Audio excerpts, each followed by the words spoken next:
itu yang belum saya jelaskan. Masuknya darah sedikit yang seperti apa? Di sini juga dibahas oleh para ulama, termasuk MUI, termasuk kalau yang saya tahu di Muhammadiyah, di HPD sudah dijelaskan bahwa kalau darah yang sedikit ini dimaafkan. Contoh darah sedikit yang seperti apa? Jerawat atau luka-luka kecil gitu, itu dimaafkan. Tetapi kalau untuk jual beli tetap tidak boleh, tetap haram. Ini kalau untuk yang najis, untuk yang darah seperti jerawat, apa-apa yang sedikit-sedikit itu dibolehkan. Kalau bisa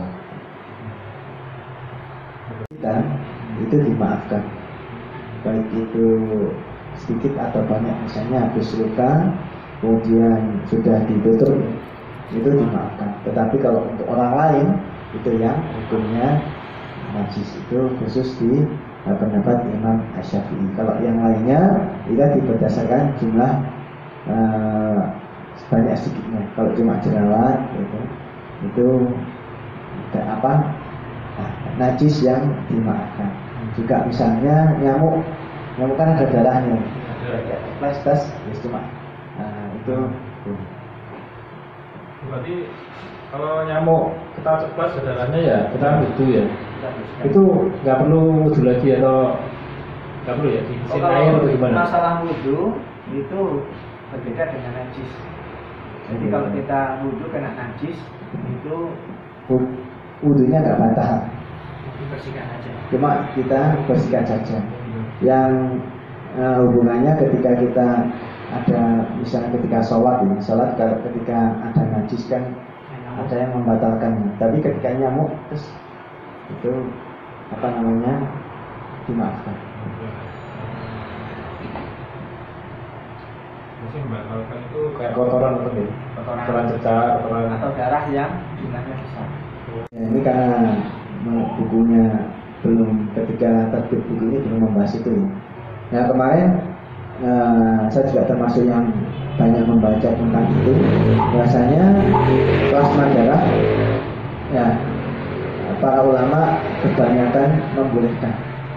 Alasannya apa? Bahwasanya ketika darah dan itu dimasukkan berarti sama-sama mengalirnya. Jadi ini hidup lagi. Lain kayak gede kan itu dari darah yang mengalir disembelih mati kan, darahnya sudah menjadi bangkai. Yang menjadi haramnya itu bangkainya itu najis, otomatis menjadi haram. Nah di sini kalau plasma darah maka hampir kayak transfusi darah tadi. Jadi darah dialirkan sama kayak ginjal atau lain sebagainya, mata, ginjal kan dari dalam itu ya. Nah ketika dia dikonsumsi, apalagi dari manusia itu termasuk haram. Tapi ketika dimanfaatkan untuk orang bukan, misalnya orang mati diambil, didonorkan, dicangkokkan ke orang yang membutuhkan, itu hukumnya boleh, karena di situ dialiri darah lagi, maka menjadi itu bukan berupa bangkai lagi, tetapi barang hidup yang dimanfaatkan. Orang bisa. Kalau jual beli ginjal gimana? Sama saja. Jual beli ginjal itu hukumnya kayak tadi yang tempat tadi, itu haram karena Allah sudah meninggikan derajat kita dengan jual beli itu hukumnya haram. Tapi lain seperti yang saya sampaikan tadi, bahwasanya ketika orang yang terbantu itu karena ini merasa berharga sekali, menghibahkan atau memberi hadiah pada yang pendonor. Tetapi ketika pendonor nggak mau dan dia menjual, sehingga menjual, yang membeli halal, tapi yang menjual itu yang haram.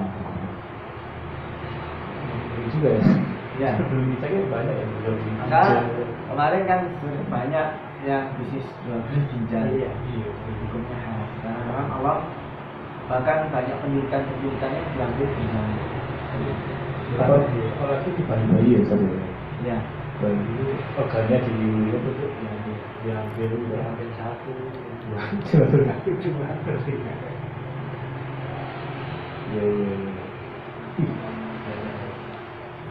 Mungkin ada diskusi lagi kita nyantai ya, mumpung kita kumpul-kumpul. Ini seperti yang saya sampaikan di 2 minggu lalu, ya hampir sama dengan Pak Kamil itu.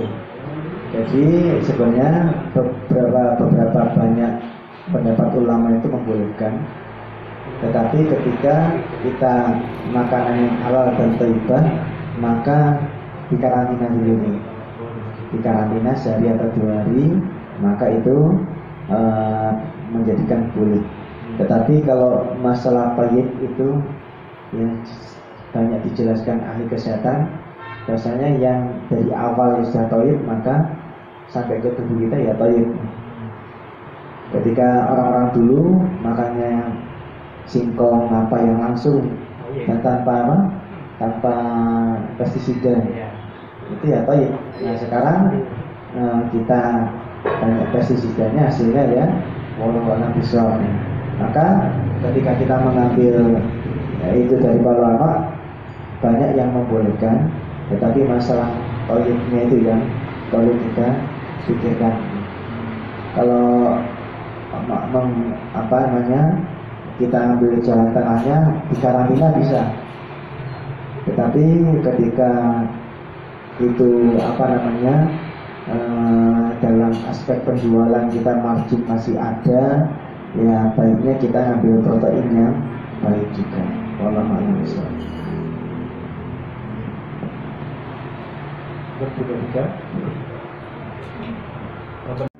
Alhamdulillah para ulama kita baik dari dalam negeri maupun luar negeri ini juga penikmat kopi ya.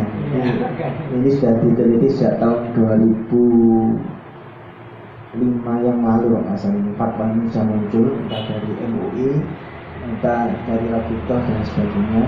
Kebanyakan fatwa tersebut menghukumi halal karena ketika kita teliti bahwasanya yang dimakan luwak itu hanya kulitnya, sedangkan bijinya itu masih utuh. Dan kaidah ulama, kaidah fikihnya, ketika itu bisa dipisahkan, itu hukumnya halal. Tetapi ketika najis ini tidak bisa dipisahkan, maka lebih baik dihindari. Kayak kemarin di buku ini disampaikan ketika yang padat-padat, misalnya contohnya kopi itu ya, maka ketika bisa dipisah, dicuci, dipisah, maka itu sudah menjadi halal. Tetapi ketika kayak minyak kena bangkai tikus atau kotoran kucing, nah itu lebih baik dihindari dan dibuang seperti itu. Jadi intinya hukumnya para ulama banyak yang memfatwakan kopi luwak itu halal. Wallahu a'lam. Buangnya itu ditanam atau di tengah itu Pak Gunawan yang kita darah dari bekam itu ya selainnya langsung dibuang karena termasuk yang najis dan itu tidak boleh diperjualbelikan. Jadi darah bekam itu tidak boleh diperjualbelikan, baik itu untuk apapun. Apalagi darah bekam itu dari manusia juga. Jadi yang harus dibuang, disterilisasi, dan memang itu juga dilakukan di rumah sakit. Sisa-sisa darah itu memang harus steril sampai ada tempatnya itu untuk sterilisasi masalah darah, masalah sampai seperti itu. Jadi sesuatu yang memang dilarang oleh Allah Subhanahu wa taala pasti ada hikmah dalam Islam. Berarti ranya dipendem ya atau dibakar? Dibuang atau sterilisasi. Oh.